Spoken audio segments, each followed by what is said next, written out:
always, it's an honor to be able to stand here behind the pulpit. Can we show our pastor some love this morning? Yes. It don't get no better than that one. With a pastor like we have, it's hard to feel like you should be standing here. It's like getting steak most Sundays, but then you throw in a cheeseburger every now and then. But sometimes a good cheeseburger hits the spot. So here we are, okay? He'll be back up here next week if you're a first-time guest. He'll be back, and you can get the filet mignon, all right? So this morning, I want to challenge your faith a little bit. The title of my message is Little Faith You Thought. And I want to talk about this morning, we've all heard the Bible verse, faith the size of a mustard seed, right? We've all heard all it takes to move mountain is tiny faith. And that's how we pull up that verse. How many of you have ever seen a mustard seed? A few of you? Handful of you? All right, for the ones that haven't, I've got a treat for you. I've put them to work this morning. I could have done this in a lot of different ways, but I wanted to give them part of this. Y'all go ahead and pass those out. I wanted to put them to work, all right? I've got some mustard seeds for you this morning. So as they pass those out, I want to read the verse to you. In Matthew 17 and 20, and this is Jesus talking, it says, "So Jesus said to them, because of your unbelief, for assuredly I say to you, if you have faith as a mustard seed, you will say to this mountain, move from here to there, and it will move, and nothing will be impossible for you." Now, I want you to notice, I did not say anything about the size of a mustard seed. I don't know why we pull that out. Some of you, listen, there were mustard seeds all over the youth room, okay? And I know we have floods sometimes, Pastor, and the water gets in, so we may have trees growing in the middle of the youth room and the sanctuary at some point. I apologize. But it's just going to be a representation of what the church is about. If we have little trees growing in the middle of the room, it'll be perfect, okay? I'm doing a little redecorating this morning, all right? Now, a few translations of this verse do say size of a mustard seed, but most translations that are direct translations from the original text say as a mustard seed are likened unto a mustard seed. And even if you're old school, and you like the King James, okay? And it's the one and true only variation, and Jesus was walking around Jerusalem talking poetic Old English. Then you're still in luck, because the King James Version also says, as a grain of a mustard seed. When I say as something, what does that mean? If I tell you to be like something, if I tell you to be as somebody or like somebody, what does that mean? I think we can all agree that a mustard seed is small. But why stop there? As something means with similar characteristics. If I picked out a random person in this room and I said, I want you to be like this person. I want you to be like Scott. But you don't know anything about Scott. If you don't know anything about Mr. Scott, how can you be like him? How can you be as him? Are you going to pick one characteristic? Mr. Scott, would you stand up for me, please? I like it. Okay. One characteristic. We're going to go with tall. If you could pick one characteristic and I say, be like Mr. Scott, I'm going to be tall. That's the equivalent of what we've done with this verse. When it says be as this, we pick one characteristic out of that and we say that's what we're going to go with. Why stop there? Now I doubt out of the hands that were raised earlier, let's do this. How many have ever seen a mustard plant or a mustard bush? That's more than I expected, maybe 10 of you. Okay, so most of us haven't seen a mustard plant. How do you know how to be like it if you know absolutely nothing about it? Can you give me any info about the mustard seed? Can you give me any info about a mustard plant? Now, we may have some farmers in here that have planted a mustard seed, but I would say as a whole, we've taken this verse and we've just hit surface level. We haven't dug deep. If several translations say as a mustard seed, how are we supposed to know how to shape our faith if we know nothing about it? Because I know a mustard seed is small, but if we look deeper into it, and it's even a possibility that he wasn't just talking about size, then what does my faith need to look like? How should it look? Yes, a mustard seed is small, but I don't think we stop there. See, the Bible is never just surface level.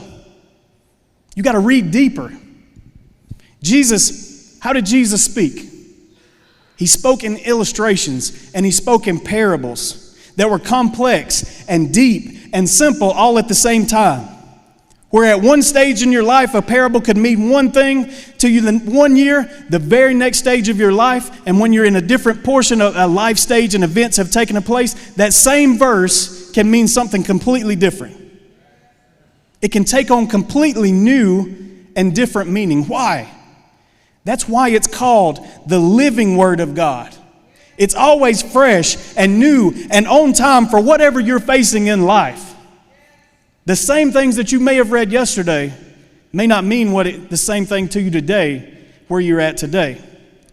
So I want to look at some of the qualities of a mustard seed this morning. What are some of the qualities of a mustard seed? Hold your mustard seeds up. Everybody got their mustard seed? It's hard to hold on to, ain't it?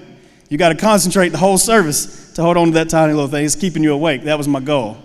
Nobody can fall asleep holding that. If I find a bunch of mustard seeds in the floor, that's going to be a good gauge to know how I did, because I know half of you went to sleep and dropped your mustard seed.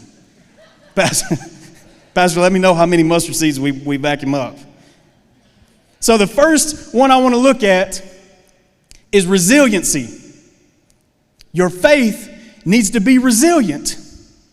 This is something most people don't know about a mustard seed. Mustard seeds can grow in cool climates. Mustard seeds can grow in warm climates. Mustard seeds can grow in desert climates and in wet climates.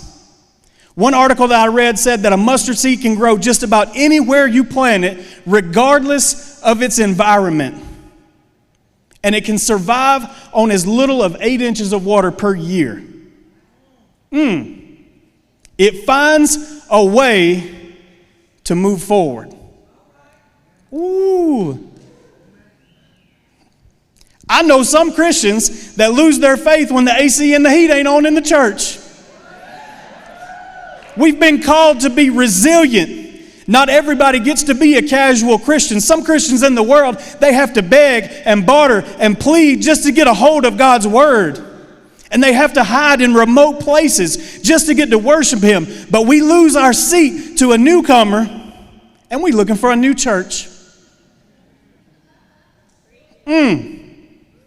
It's time to grow up and get some resiliency in your faith and in your walk with God. Because it's not about your outside environment. You should be able to grow and survive and thrive no matter what the environment is like around you.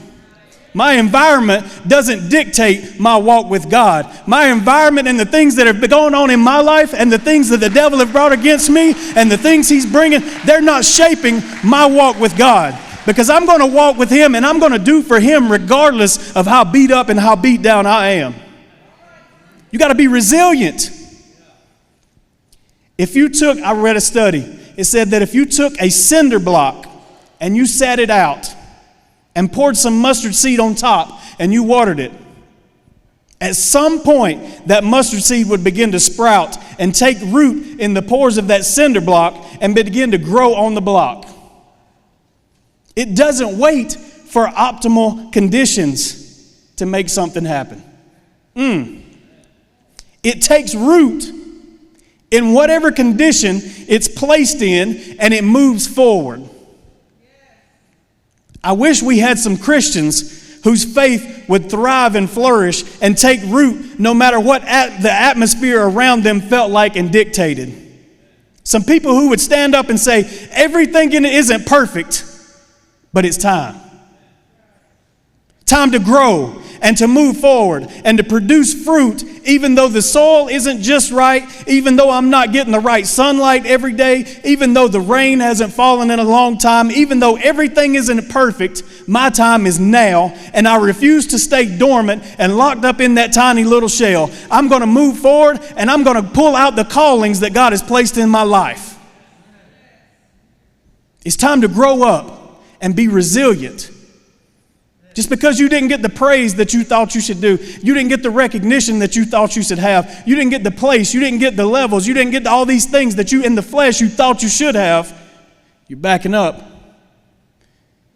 The mustard seed said it's time to go, and it grows. Does your faith have that kind of resiliency? Or do when you pray and it don't happen right then, you fall apart? Or when a drought hits, you begin to falter because the provision isn't there right then. Maybe your checking account don't look like it should. Maybe all these things that you think should be happening in your life aren't there. The mustard seed don't care. And you, as humans, we're like, Lord, I don't understand. Lord, where are you? God, I feel like you've left me. Mustard seed faith doesn't matter because the atmosphere doesn't dictate its growth. It says, I'm going to grow regardless of what's going on around me. Some of us want to be like, Lord, I don't have what this person has. Lord, my family wasn't blessed like that family. Lord, my genes aren't like theirs. I can't be tall like Mr. Scott.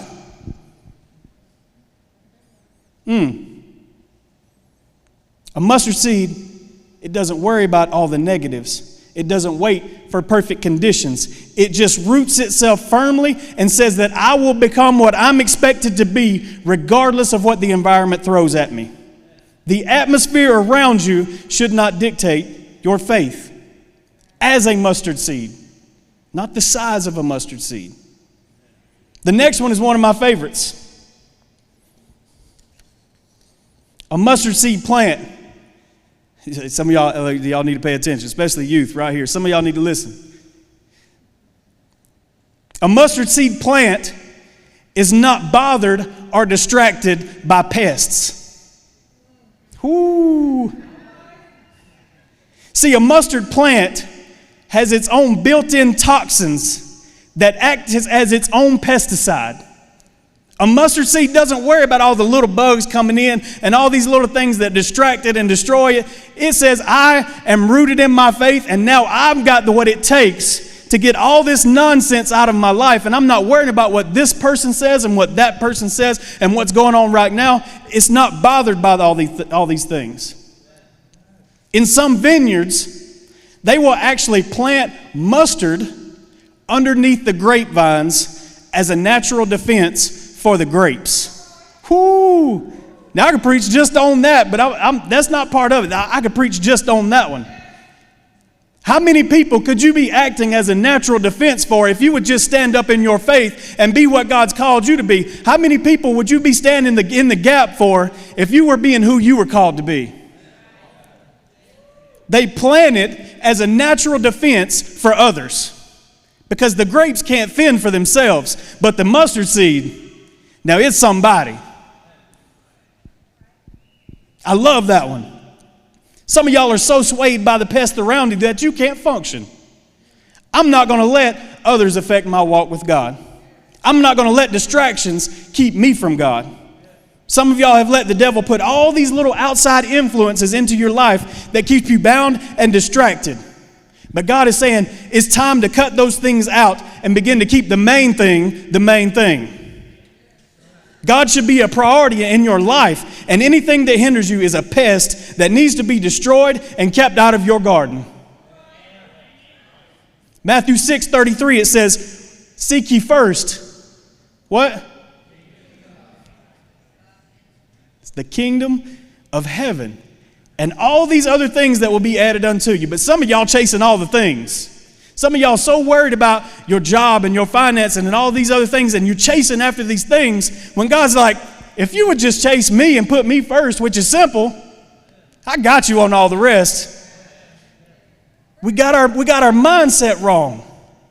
Are you focused on him this morning, or is he just getting the leftovers between all the distractions?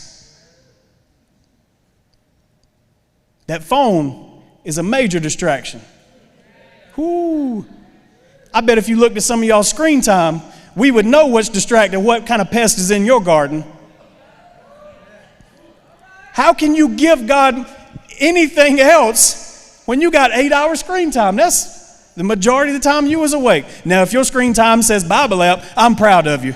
But I promise you, if we did a line and we sat it down and we showed screen time, the Bible app would probably not even be in the list. That's a distraction that the devil has put in front of you to keep you from your Creator, to keep you from your priorities. We need to cut those things out. Seek ye first the kingdom of heaven, and all these other things will be added unto you. I'm going to move on from distractions because that's a message in and of itself. But I'm going to give you this one last thing before I move on. In the Song of Solomon 2:15, it says that it's the little foxes that spoil the vine. Things that you may not even be, well, why are you talking about my phone right now? But it's the little things. It don't say it's the big things that keep you from God. The devil doesn't come in with these major sins and try to get you tempted to go kill somebody or to go do all these things that we know are sin. He puts these little things in front of you. The things that you don't think about. Well, it's really nothing. But he'll put them in front of you and he'll say, it's okay, spend a little time. And you start scrolling. And before you know it, 2 hours later, you don't, wow, where did the time go? And there's nothing wrong with watching a video. But when you're watching a video more than you're talking to God, that's not just a distraction, that's an idol. Whoo! Some of your distractions have become idols, and your pests have been built up with golden statues, and you bow before them every day. Bow before your idol.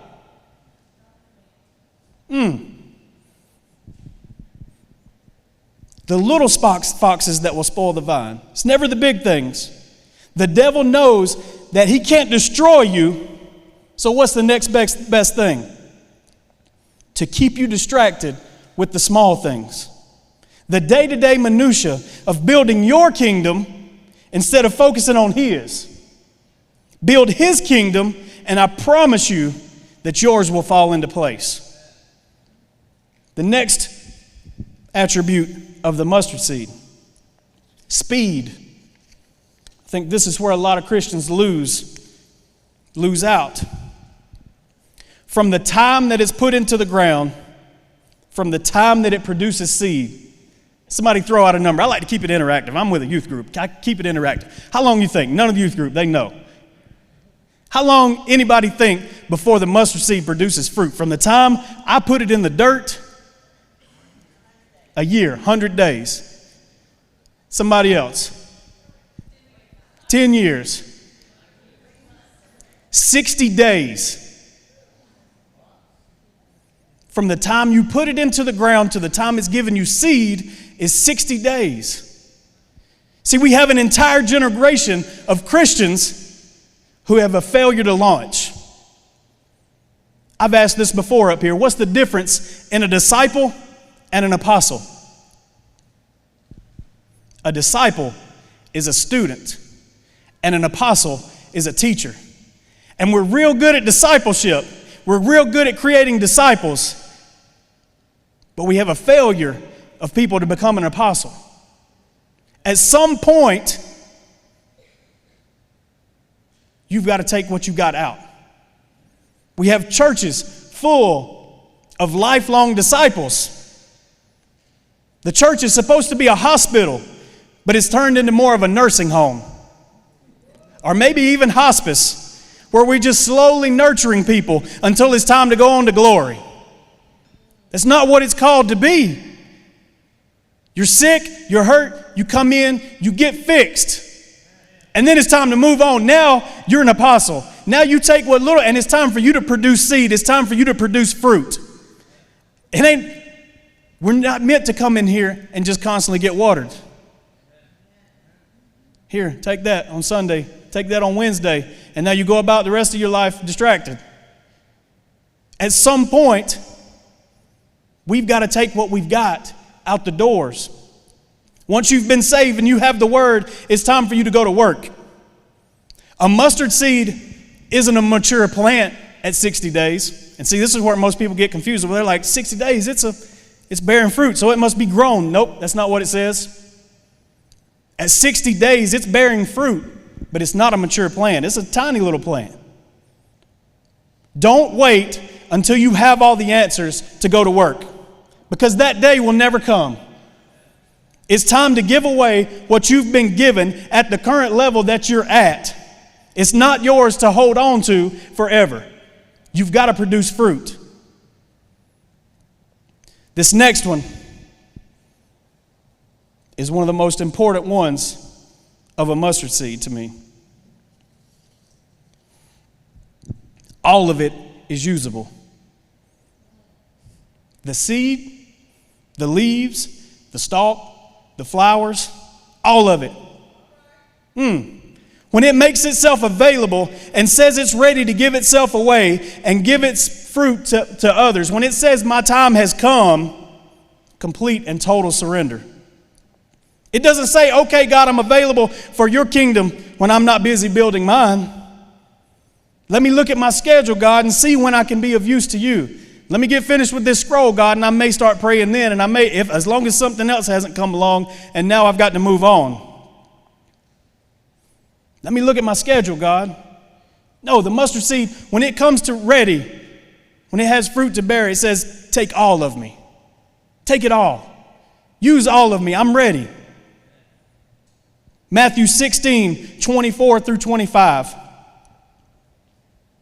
Jesus said to his disciples, whoever wants to be my disciple must deny themselves, and they must take up their cross and follow me. For whoever wants to save their life will lose it. But whoever loses their life for me will also find it. Are you willing to give up your life for what he has for you? Or will you continue to chase all those carrots that the devil keeps dangling in front of you? Well, just go after this. Just chase after this. It's pretty over here. Some of us are real good at chasing sparkly things. The next shiny thing comes along and we're like, ooh. That's the devil trying to distract you. Are you willing to give up those things and chase after him? Are you more comfortable with the things that you enjoy? Last but not least, what do you think's last? The one that we all know. Size. We see our tiny little seed. Last but not least, Jesus compared the kingdom of heaven to a mustard seed.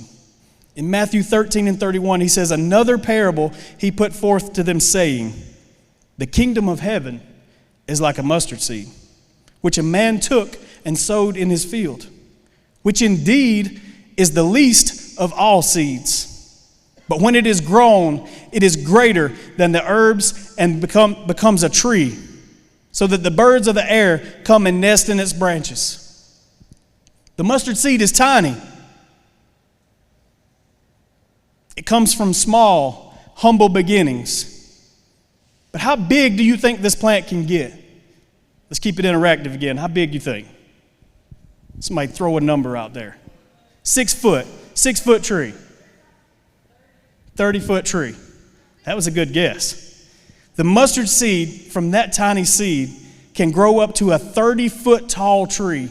30 feet wide, 30 feet tall. I would venture to say that's probably the height of this room. Pastor Jason, what's the height in the ceiling in here? 40? He don't know. He just threw a number out there too. I'm keeping it interactive. We just throw numbers out there. Okay? I would say, he said 30, 40. Okay, so we're going to say the tree can get the size of this room. From that tiny seed, 30 feet wide, 30 feet tall. And it says it can be a pillar to all who stand before it. Something small and insignificant grows to become something that others can depend on and use as shelter. Don't discount yourself. You can make a difference. Jesus took 12 people and changed the course of history and the world. I promise you, you can affect change in your family, in your coworkers, in your community. He needs an individual who will step up and say, I can. I am somebody. I am a pillar. I will be what the people around me need to have shelter, to have all these things, to be protected. Are you that somebody in others' life? I am somebody. Not with a cockiness, but a spirit of expectation that God can do something great through you. Not you, Him working through you.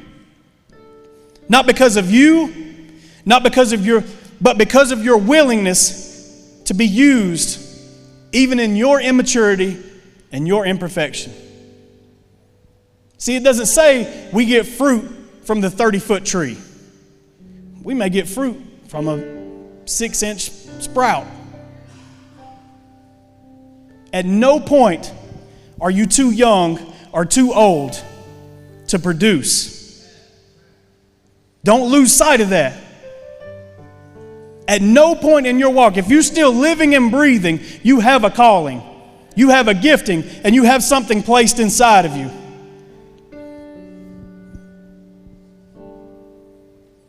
We have a tendency to sit back and we look around and we see things falling apart and we see people doing wrong things and we see homelessness and starvation and people that are depressed and need help, suicides happening all around us, the world falling apart, and we talk about it and we're like, God, what's going on? We blame God sometimes. Why do you let the devil do this? Why do you let all this take place? We look around the church and we ask, why is this ministry not in place? Why don't we have this? Or why don't they do that? And it's easy to look around and see all the things that need to take place. Why don't they do that? And we look at God and we say, God, why are you letting this stuff happen? When in reality, the Bible says that we are the hands and feet of God. And God is looking back at us and He's asking, why have you never stepped into the greatness that you were called? And why didn't you do anything about it yourself? If you saw something and you thought it wasn't right and you see all these things, why didn't you step into it? Why didn't you do something about it? You're an extension of me. I've called you to be something. I've called you to do something. But you're just standing there talking about it. There's no such thing as the calling of complaint. But some of us, we're real good at that. God is saying, why didn't you do it? At what point do we quit giving all the excuses in the world to why we can't act, and we step up and say, enough is enough, I'm ready to serve His kingdom and not mine? You are the change that you've been looking for. God created you on purpose and for a purpose. I'm going to close it out with this story. There was a story about Jesus and His disciples, and they were going from one town to the next. I think they were leaving Bethany. They were headed to Jerusalem. And it said Jesus was hungry. He was just doing great and mighty things. So Jesus was hungry. I feel that. I know what it's like to be hungry. They're walking along this path and they see a fig tree in the distance. He was hungry, so he was excited to see it off in the distance. How many of y'all have ever been hungry and you've been driving down the road and you finally get to one of those exits that has the, you know what I'm saying, all the little food signs on it? You're like, yes, Lord. It's the promised land. They felt it. They know. That's where Jesus was. He hit the exit sign and he was like, do I take a left or a right to the fig tree? He got to the fig tree. When he got to the fig tree, what do you think he did? He ate a fig. Wrong. You thought. That's what he should have done. He gets to the fig tree. What'd he do? Nothing. Because the fig tree had no figs. It was this fig tree's moment in time. Its creator was standing in front of it, calling forth the gifts that it had placed into it. As he stood in front of it and he called its fruit forth, the fig tree hadn't created the fruit that it was created to produce. It was its moment. It was its destiny. It was its purpose. It had been created on purpose and for a purpose with a calling, and now its creator was there standing in front, calling forth the gifts that had been placed inside it, and there was an expectation there that a fig tree would produce figs. That's why y'all said he ate it. But he couldn't eat it.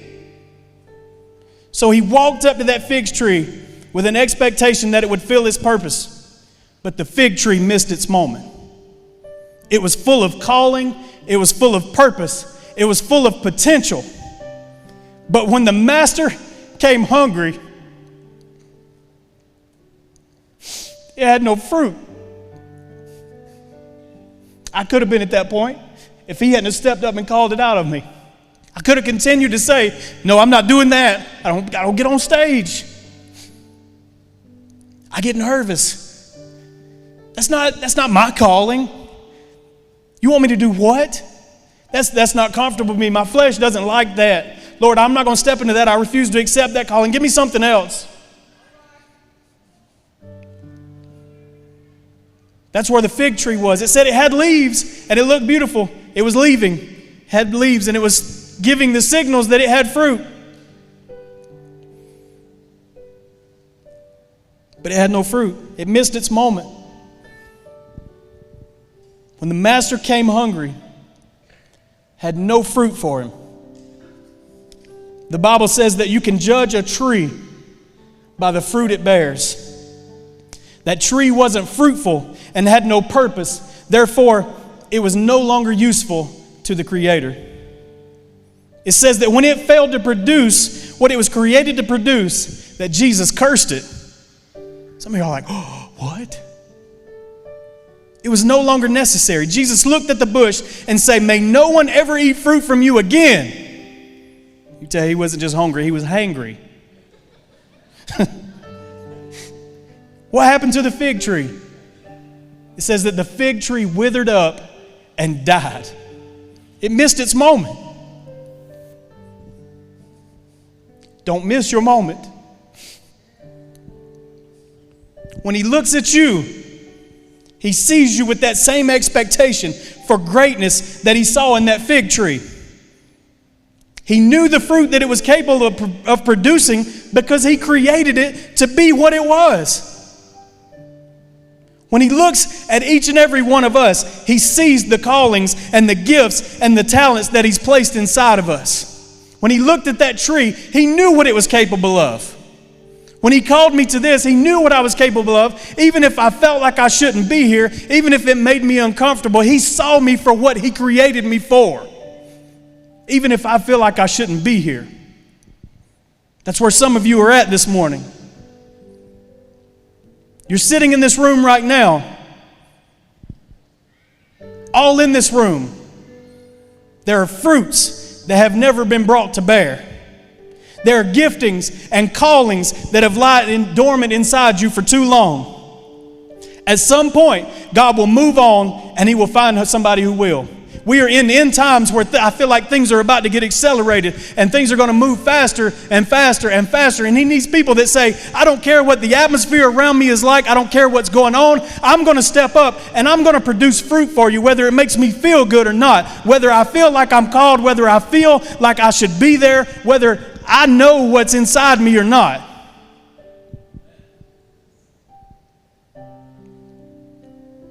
There are preachers and teachers and singers and musicians and greeters and missionaries all in this room. sitting in this room right now. And if Jesus was standing before you right now, would he see fruit on your tree?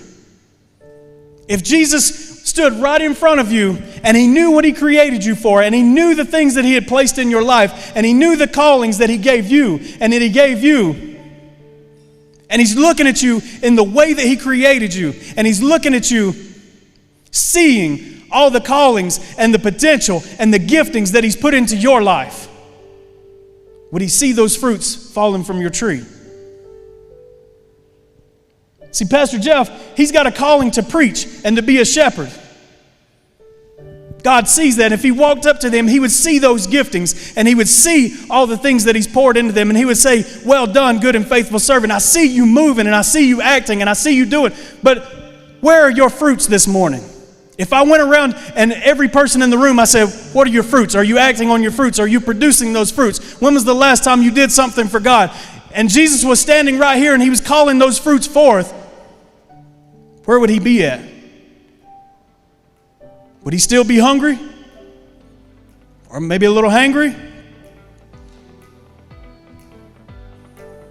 You showed up this morning, so you look leafy. But it's all show. Where's the fruit? He said, at some point, I will find somebody who will. You have what it takes to make a difference as a mustard seed. Tough, resilient, opportunistic, resourceful, and ready to be used. Does that sound like your faith and walk with God this morning?